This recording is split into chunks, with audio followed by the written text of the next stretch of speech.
महंगाई का मुद्दा है। सबसे बड़ा मुद्दा आज महंगाई है। और मैं सिर्फ सब्जी, फल, आटा, गेहूं, इस सब की मैं महंगाई नहीं कह रही हूं। ये तो है ही, जब टमाटर 150 रुपए में आप खरीद नहीं सकते तो ये तो है ही।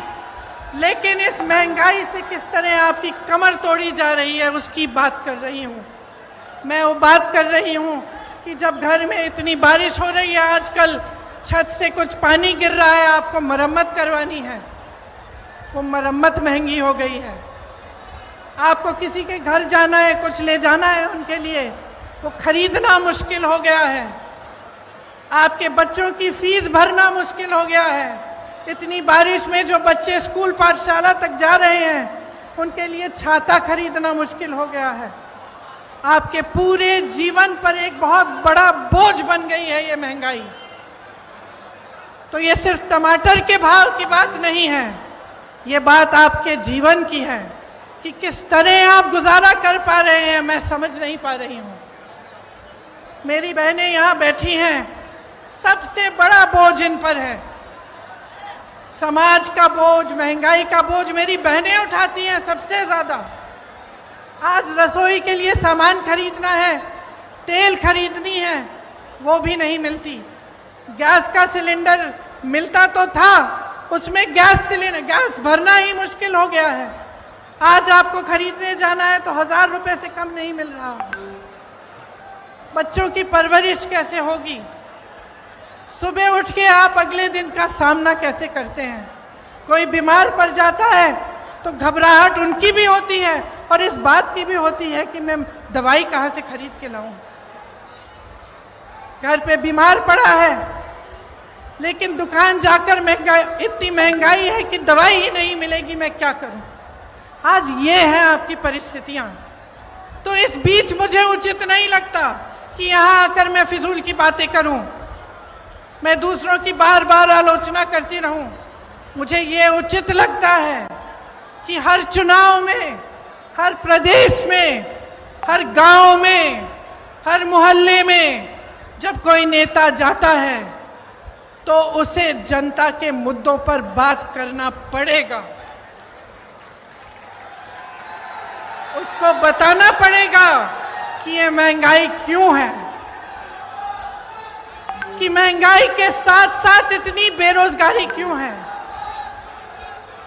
कि एक ऐसी सरकार क्यों है आज हमारे देश में जिसने पूरी की पूरी देश की संपत्ति 1 या 2 बड़े बड़े बिजनेस वालों को बेच दी।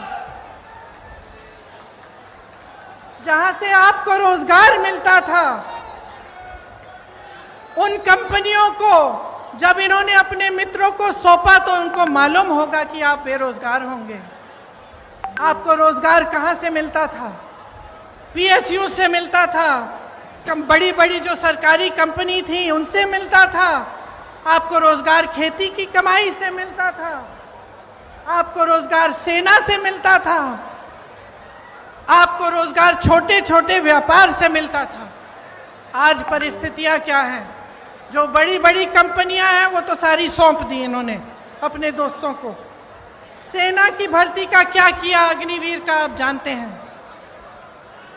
आपका ये जो क्षेत्र है, ग्वालियर का क्षेत्र, रानी लक्ष्मीबाई जी का क्षेत्र है, यहां से तमाम वीर जवान जाकर हमारे सरहद पे खड़े होते हैं।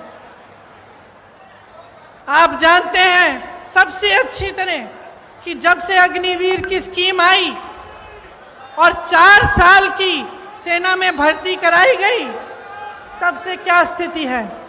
मैं कुछ हरियाणा के नौजवानों से मिली, उन्होंने मुझे बताया कि ट्रेनिंग से ही लोग वापस जा रहे हैं घर। तो कहते हैं कि हम इतनी ट्रेनिंग, इतनी कड़ी ट्रेनिंग कर किस लिए रहे हैं? हम इतनी कड़ी ट्रेनिंग इसलिए कर रहे हैं कि 4 साल बाद हम बेरोजगार होकर वापस आ जाएं। और जब घर आएंगे तो सरकार ने ये परिस्थितियां बना दी हैं कि घर पे भी किसानी से चाहे जितनी भी मेहनत कर लो, इतनी महंगाई है, इतनी मुश्किलें हैं कि किसानी से भी नहीं कमा पाएंगे। तो घर आकर क्या करेंगे? वहाँ भर्ती के लिए तमाम नौजवान पढ़ाई करते हैं, माँ बाप मेहनत की कमाई से उनके लिए पैसे इकट्ठे करते हैं, कोई 10,000 के ट्यूशन, कोई 20,000 के ट्यूशन करता है, और फिर देखिए पटवारी के इम्तिहान में किस तरह से घोटाला हो गया। देश विदेश की खबरों को देखने के लिए हमारे चैनल रोशनी न्यूज़ को सब्सक्राइब कीजिए और बेल आइकन दबाना ना भूलिएगा।